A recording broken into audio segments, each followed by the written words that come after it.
strides to my chagrin. Only the need to ask again. Clench my teeth as I... Today's podcast is brought to you by StrongHeartAcademy.com, where no heart is no victory. Second thing that we're brought to you by is BJJ2Go.com. And the third one is Rat Bat. When you have to remove rats, get a bat. Rat Bat. All right. So here's the story of me having to put my dog down. And that's pretty terrible. So we got this dog, and I had a wiener dog, about this big, Dapple, mini Dapple. And I wanted another one because all dogs do better with two. They're pack animals. So although you are part of their pack, you leave the house and go and do what you need to do. It's good to have another dog, I think, at home with your dog. So a minimum of 2. 3 gets a little out of hand in my opinion, but they are pack animals. So I go to the pound and I try to get another wiener dog. And I see this dog, and it's like a brindle, I think you call it. Had a white color, creamish color, with a thick kind of coat, and it has like flecks of brown, light brown, like caramel color, just scattered on it. And it was a really pretty dog, pointy ears, and it's a cattle dog. And it was a puppy, and I remember having a cattle dog when I was a kid and how much I loved having a cattle dog. And so we went I went and I got this cattle dog. I bring it home. It's doing good, and then suddenly it gets sick, and it was not eating. It didn't want to move, and it's a puppy. They want to eat and move all the time, so something is wrong. Take it to the vet. They find out it has parvo, and it is not a good outcome with parvo. Usually, dogs die if they get parvo. They vaccinated her. Supposedly, they vaccinated her at the pound. I paid for it, but she had it anyway. So, $3,000 later, they're giving her IVs and all this and antibiotics, I believe, and then she makes it. So she survives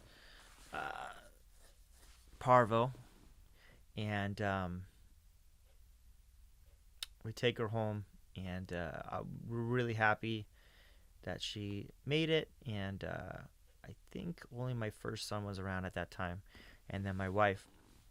The dog was very, very smart, very, very intelligent. Cattle dogs are so smart. We had a doggy door for my wiener dog. Now, my wiener dog was very special, too. I had to put my wiener dog down also, different story. But he had one ball when we neutered him. And after I neutered him, the other ball dropped. And so he still had one ball. And I was like, not going to go back and re-neuter him again. I'm not paying for it twice. Maybe I'm just cheap or something. I don't know. And so we go... So he pisses all over the house, and sometimes he's just lazy and craps in the house too. He's a knucklehead, and he knew the doggy door, but sometimes he uses it, sometimes he doesn't. My cattle dog, Tipsy, she would use she trained herself to use the doggy door. Like, I had to push the wiener dog. Here, this is a door, dummy. Go through the door. Tipsy, the cattle dog, just figured it out. She was just really smart. She could open things like doors, but the doggy door, she just went through, went outside, and went to the bathroom. Like, I didn't train her. I didn't potty train her. She just potty trained herself, and she didn't come potty trained. She just did it. And then, so she's just a smart dog.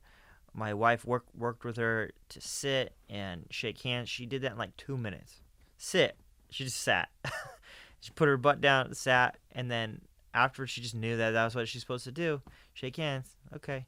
We probably could have taught her all kinds of things because that's how fast she learned. So we really love the dog. She, sometimes the concern was that cattle dogs might hurt your kids. and but she herded my wiener dog. She was not very nice to the wiener dog. She wouldn't let him, eat and drink. So I had to like separate him to feed him separate and make sure he had water separate and all this whole thing. And she wouldn't let the wiener dog get close to us and all this stuff. There's just her nature. I took her to our dog park once, and she herded all the dogs in the dog park. They have a huge one off Cave Creek Road. There was probably like 20 dogs there on a Saturday, and there was like a wolf dog, like big dogs, and some scary looking dogs. And she's running around like biting out at their heels, biting, and they all just kind of listened. I was like, these dogs are retarded, or like, this is so weird. But she was able to herd them, and but all the other dog owners were kind of pissed. So I was like, okay, we can't take her to dog parks anymore. She's gonna herd all the dogs.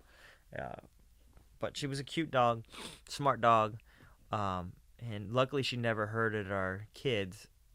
But she did herd our wiener dog, and then later she gets valley fever, and I don't know where. We don't take her in the desert or anything, so I don't know where she got valley fever. We didn't take her. I took her on walks around the block, but like there's no dust. A lot of times valley fever is from digging and dust. She wasn't a digger. She didn't dig in my yard. So I still don't know how she got valley fever. She was being lethargic. She was a pretty active dog. I used to take her rollerblading, and she could run faster than me. Like she could she would run so fast. When I'm rollerblading, she's faster than me. When I ran regular, she could run She would like hop sideways, and I think this is so that like when they're nibbling at cattle, they don't get stomped by the cattle. Like they can dodge in and out of cattle without getting stomped on.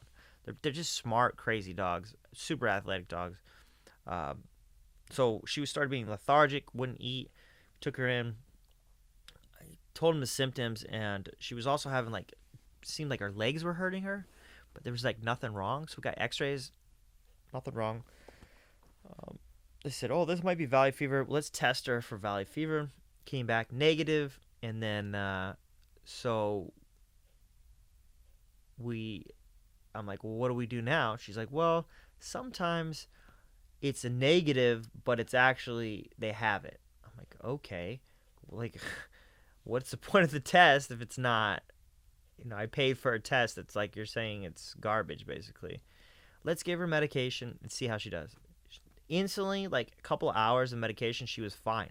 Acted like nothing ever happened. We took it for a couple months. After like 6 months, I think they wanted. Tried to take her off medicine, and she would go downhill again. So we had to put her back on the medicine. And so she basically lived with having to take this medicine. And then she was taking like arthritis stuff too, like a steroid. So I know that wasn't good for her, but like it was the only way she could have a quality of life at that point. And she lived like that for a couple years. And then out of nowhere, she was like 13 at the time. We moved houses, and because I lived at a place for 5 years, and the market went so good that this guy then lived in like San Francisco. Super nice guy, but he was like, "Look, I'm gonna sell the house. Like I can make more money selling it. Right now, the market's crazy high." He says you have 30 days to get out. Basically, I'm selling it, putting it on the market in 30 days. And it was a pretty shock. And I had to put all my furniture, everything I owned pretty much, besides some clothes, in storage. And, when you buy a storage container, it's usually only for like, I have this extra junk, right? I had to put my whole house in storage, and that's terrible. It's just it sucks so bad. But I can't put my dog in storage. So we end up going to live with my in-laws in Wickenburg, and so that's a far drive. But they don't have fences, so they couldn't keep the dog. They don't like dogs. So my parents lived in the valley, and they lived near where I live now, and they took the dog. Thankfully, they were cool with taking the dog. They already had 2 wiener dogs, which is also kind of funny. I had a wiener dog. They liked my wiener dog. Bought 2 wiener dogs. That was their current baby since me and my brother moved out of the house. And so it was kind of funny. Like my cattle dog was back at herding wiener dogs again. And yeah, she wasn't herding cattle, but wiener dogs is good enough. Little tiny short legs, fat little bodies. And Tipsy always liked females better than males. I assumed whoever abandoned her was mean to her. It was probably a guy and a jerk, and she was like, oh, I don't know about guys. She was cool with me, but like she definitely liked my wife more. So when she went to my parents, she was around my mom all the time. She was right by her side, and she just loved my mom. And one day I get a call from my mom, and I was living actually in Wickenburg with my family. So I drove back, and she said, hey, Tipsy's not doing good. There's a big pot of blood. You really need to come here. I don't know what's going on. I rushed there as fast as I can. My mom's like, I have to go. I have an appointment. I cannot leave. It's basically your dog. Take care of your dog, which is completely valid. Like, it's my dog. They were nice enough to let me keep the dog there. They were feeding it, making sure she had all her medicine. But I need to take care of it. So we didn't know where the blood was coming from. She had no wounds on her. I thought maybe she got in a fight with the wiener dogs. It bit her or something. No, and it was a big pile of blood. Or I didn't know the size of it yet. So when my mom left, I call the vet. I see no holes on her. I call the vet, and they're like, well, we can't be here for a couple hours. So I was like, okay, it doesn't seem like an emergency yet, because I never saw the blood. Then I go to the bathroom. I come out. There's a pile of blood there. I don't know where a puddle of blood. Big, big, big puddle of blood. And I don't know where it came from. But okay, this is at least the second time she's bleeding randomly. And and this pile is a large puddle of blood. And, she's a 50-pound dog. I don't know how many quarts or pints of blood you have in you. But that's a lot. And you can't lose that much and be okay. So I said, look, I called the vet back. I said, hey, I got to get here now. Like, what? I don't know what's going on, but I don't think she has a lot of time to live if you're bleeding like this. Okay, come down. So came down, and she peed again, or she went to the bathroom again, and I couldn't tell if, she was peeing or pooping because she's a female. She's squatting. This big pile of blood again. They cleaned it up. It just, I'm like, I'm so sorry. But, they're used to that there. And, it was really pretty shocking. They said, we're going to run some tests. It's going to be a couple hours. You can wait here, or you can go do things if you need to. So I leave, and I started thinking about it. And, she's 13 years old, and she went through parvo, and then later on she got valley fever, and now she has whatever this is. And she's 13 at this point.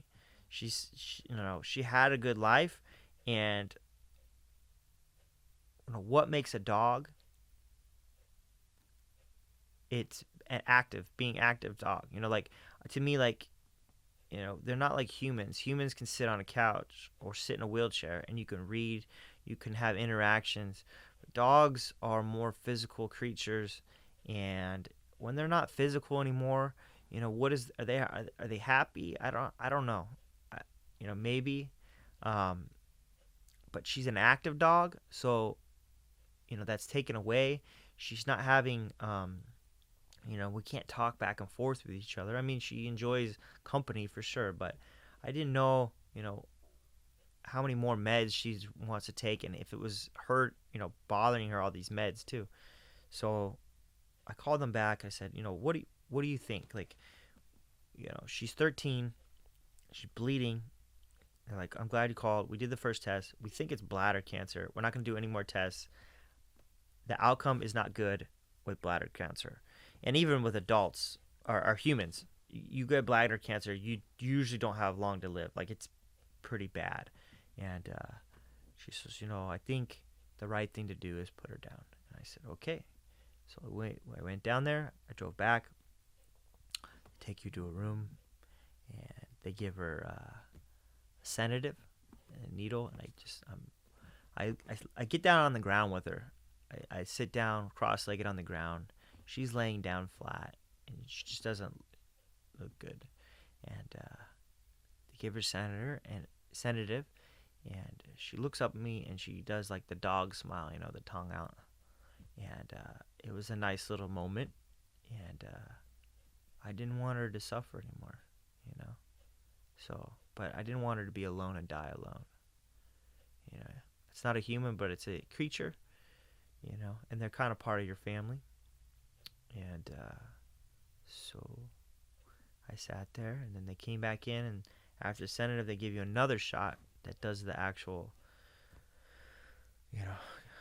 lets her die. And just sat there and comforted her, and she seemed comfortable.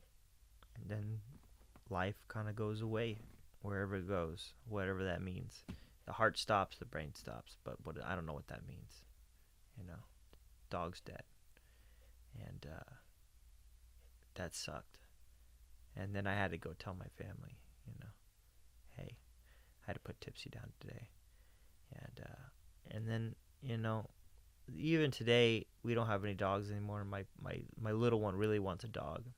We got a new house, and I've been thinking about getting a new dog. But, man, once you put a dog down, and you know that you're going to have to do it again, because they don't live 50, 60 years, It's not like one of those parrots. They got about 15 years max, usually. If you're lucky, 7 if you're not, 6 if you're not. So I'm debating if I get another dog or not. I would love to have another dog, another cattle dog too, probably. So just wanted to share with you guys. Peace. Let me talk for just a second, help me feel that sense of rhythm. Find the meanings in our bearings and discover this position as a stage along the way. Another rung to the ladder, either stalling or you're climbing, and I'd rather beat the ladder. Instead of getting fatter, let the footsteps